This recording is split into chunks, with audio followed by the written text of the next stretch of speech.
Salam, hər vaxtınız xeyir olsun. Bugün bir şagirdim mənə bir sual verdi ki, bəs mən diqqətimi mətnlərə verə bilmirəm, nə edə bilərəm? Mən həmin şagirdə lazımi metodlarla mətn işləmə qaydasını təqdim eləmişəm. Yeni başlamışıq, başlanğıcda o cür çətinlik çəkmək normaldır. Ancaq yenə də mən soruşdum, sən qısa videolar izləyirsənmi və dedi ki, bəli, izləyirəm. Qısa videolar izləmək, xüsusən 1 dəqiqənin altında şagirdin, müəllimin vaxtını, diqqət səviyyəsini azalda bilər.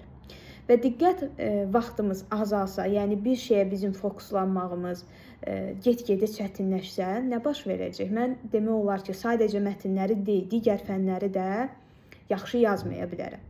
Yəni mənim artıq səbrim tükənir, mən istəyirəm bir şeyi tez əldə edim, lakin əldə edə bilmirəm. Yəni ekranda o videolara baxmaq mənim üçün daha zövqlüdür, daha çox deyək ki, şey öyrənirəm. Hər deyək ki, video mənə fərqli şeylər verir, informasiyalar verir. Ancaq mətnə durub 20 dəqiqə, 15 dəqiqə vaxt ayırmaq mənim üçün çətindir.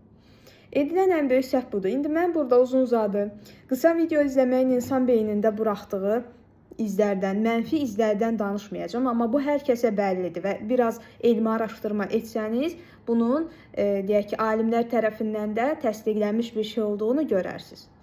Siz nə zaman ki, qısa videolar izləməyə davam etsəz, yəni biri var ki, uzun videolar izləyirsən, düzdür, mənasız bir videodur, amma ən azından 10 dəqiqədən yuxarıdır, problem deyil, ola bilər. Məsələn, biz görürük ki, fərqli bir kontent var, maraqlıdır, əyləncəlidir, diqqətimizi çəkir, izləyirik. Bunlar normaldır. Daha bunu da izləməsən, özünü deyək ki, hər şeydən məhdudlaşdırmış olursan. O demək deyil ki, biz hər saatımızda məhsuldar olmalıyıq. Bu ən absurd ideya olardı. Mənim demək istədiyim budur, qısa videolar. Baxın, ən böyük problem budur. Ola bilər telefonda oyun oynayırsan, ola bilər ki, uzun videolar izləyirsən, dərs xaricində işlər görürsən. Bunlar belə diqqəti o qədər də azaltmaz. Ancaq qısa videolar sənin həqiqətən diqqət müddətini azaldır və sənin sadəcə mətnləri yazmağını deyil, eyni zamanda digər fənlərini də geri salır. Və sən bu problemi həll etməsən, böyük ehtimalla universitet həyatında da, iş həyatında da çox ciddi çətinliklər çəkəcəksən. Və bunu aradan qaldırmağın tək yolu bunu azaltmaqdır. Qısa videoları izləyə bilərsiniz, amma ən azından özünüzə vaxt qoyun, yarım saat və yaxud da 1 saat. Məsələn, mənim Instagramda saat müddətim 1 saatdır.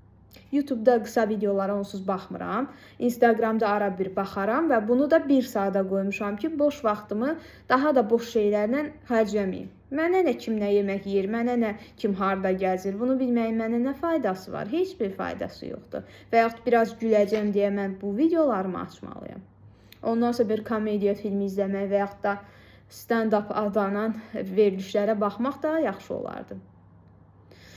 Ona görə uşaqlar, diqqət müddətinizi azaldan bu faktoru aradan qaldırmalısınız və sonra gedib kimsə günahlandırmayın ki, mən filan yerdə az yazmışam. Bunun birinci səbəbkarı məhz telefonun düzgün istifadə edilməməsidir. Yox, bunların hamısını elədiyin təqdirdə yenə də müəllimin sənə o inkişafı verə bilmirsə, əlbəttə bu zaman müəllimin yaxasına yapışmaq olar.